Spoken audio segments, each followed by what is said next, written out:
Hello, 8th grade, and this is Monday's assignment. We have here probably the coolest Pez set you will ever see. In the middle, it has our great friend, Woodrow Wilson, and has other friends like Herbert Hoover and Harding and Taft and Coolidge. And these are great, and they're here to watch us and support us, and you can see that you have our great friend Wilson in the middle because he knows that we're studying World War I. What I like to do is continue with workbook page 119. So let me share my screen and we'll go to 119 so we can correct. What I'd like to remind everybody right now is if you did not complete this and you did not complete your cards, please do so before you continue. So pause the video if you haven't done so. Some individuals are forgetting their cards. If you did, attach it with this so I can give you the credit. Everything should be in a full sentence. Let's correct with a pen. Number 1. For the whole section. It's all based on section 4, right? Wilson's goals after the war were. Okay, what were Wilson's goals after the war? What I'd like you to please jot down is his goals after the war, okay, was to, number 1, have a lasting peace rather than take revenge on Germany. He wanted to have a lasting peace rather than let's go ahead, let's get back at Germany, let's point the finger at them. He wanted this right here, as you see on the screen, peace without victory. He did not want the United States and other nations to point fingers at Germany. He wanted also to get European nations to agree to this, the 14 points. He believed that if other nations agreed to the 14 points, this would guarantee a world peace, not just peace with the United States, but a world peace. So please jot that information down as that's essential. You want to put a star next to that one. That's really important. Number 2, the purpose of the League of Nations.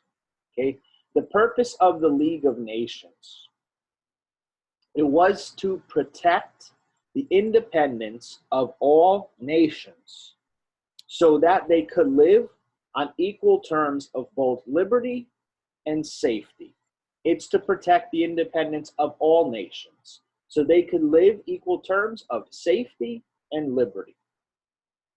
3, the Treaty of Versailles stated that, this is really, really important, so I'd like you to put a star next to this one. We're going to have a writing assignment Miss C and I work together on, so I really need you to focus on this page because you could use this page, you could use the textbook pages and these videos to help you. So you may want to put a star here. The Treaty of Versailles stated that Germany must take full blame for the war. Number 1, Germany must take full blame. Remember, this is against what Wilson wanted. 2, pay reparations to the Allies. So they're going to have to pay for this damage caused by the war. Germany's going to have to reduce the size of its military, something that it's been striving to build up for many, many years. They're going to have to return property to France, and they're going to have to give up the overseas colonies. They're going to have to give up the overseas colonies. So you want to make sure that you have Germany took full blame for the war, would have to pay reparations to the Allies, they would have to reduce the size of the army, they'd have to return territory to France, and they have to give up their overseas colonies. So what's happened to Germany? Well, many would say that Germany is now weak. Germany has less land. Germany has a military that is much smaller and not as strong. Financial hardship, and now they're getting blamed for this war. So imagine if you're Germany, how is that going to make you feel? Are you just going to give in and say, okay, we'll take that responsibility? And would you even be able to take this responsibility? I mean, could you afford to pay back for all these damages done? Absolutely not. So where does this lead Germany? It's pretty interesting in history how this all connects. Number 4, Americans reacted to the Versailles Treaty in the following way. So how did Americans react to the Versailles Treaty? The majority of Americans did support this treaty, okay? But some thought that it was too hard on Germany. Some believed it was too hard on Germany. And isolationists, right? Those who wanted to stay isolated, opposed the League of Nations. They didn't want this direct involvement with all these other nations. So while most supported this treaty, some said, wait a minute, this is going a little too harsh on Germany. And some other individuals even thought a little bit further of what could this do? I mean, what impact is this going to have? Where could this lead Germany? 5, you may want to put a star next to 5. Why did the League of Nations fail, right? The League of Nations failed because the Senate rejection of the Treaty of Versailles meant that the United States did not join the League. When the Senate rejected the Treaty of Versailles, that meant the United States will not join the League. 6 through 10 define the terms. 14 points. Okay, 14 points. President Wilson's attempt to guarantee a just and lasting peace. Make sure you have a just and lasting peace. He calls for a League of Nations. A League of Nations. He wants to end, right, secret agreements. He wants to end secret alliances. He wants freedom of the seas. He wants free trade. And he wants a limit on arms. A limit on arms, reducing the size and supplies of the armies. 7, League of Nations.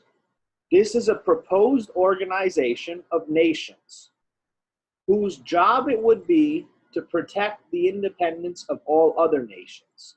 It's a proposed organization of nations whose job was to protect the independence of all other nations. 8, Peace of Paris. The interesting one, because these are 5 separate peace treaties. 5 separate peace treaties that would set terms at the end of the war, including the Treaty of Versailles. Okay? 5 separate peace treaties that would set terms at the end of the war. Where do we go from here, right? Including the Treaty of Versailles. 9, the Big Four. These are our friends here that I showed you yesterday. Let me pull up the list. There you go. The Big Four from the Paris Peace Conference. These are the allied nations of Italy, France, Great Britain, and the U.S. And you want to jot down these leaders if you don't have them. And the Treaty of Versailles, it was a peace treaty between Germany and the Allies. It's a peace treaty between Germany and the Allied forces. Does this truly mean peace? Where does this bring the nation? Where does this bring the world? Where does this bring Germany? Okay, Wilson wanted this world peace. As you could see, this is truly a failed peace. It's the title of the chapter, the title of the section we're in. I'd like you to really read closely, because you know, if we were in class, I'd be able to show some more videos, to show some more details here. What I really, really want you to do, okay, is take a look at the reading really carefully. Post the corrections, number wrong on the top. That's going to be one post. The second post is to reread the chapter. Please generally do that, guys, because I want this to be easy for you when you're in high school. 704 to 709. I promise you'll see it again. Okay. Complete 1 through 7 on 709. Full sentence. As always, 6. 6 should be 5 to 6 sentences. Okay. And 7 is part A and part B. Okay. I'd like you to answer 7 as it says. Okay. 7A lists 3 ways that the Treaty of Versailles punished Germany. That could be 3 bullets. You could say the Treaty of Versailles punished Germany by 1, 2, 3. And B, what do you think the effects of this harsh treatment might be? I would say answer that in a couple of sentences. That would be fine. So take a moment and do that, and that'll add up to 5. 3 bullets and a couple sentences for 7B. This is a crucial moment in history because we're going to move forward next week into the 1920s. It's a unit that I love doing together. I wish we were together to do that. But of course, we are virtually together. So please take the time, review carefully. I have some videos below. If you haven't watched them yet, take a moment, take a look at them. They're posted to help you, and I'd like you to make sure you do that. If you have any questions, let me know. Until next time, I will see you virtually.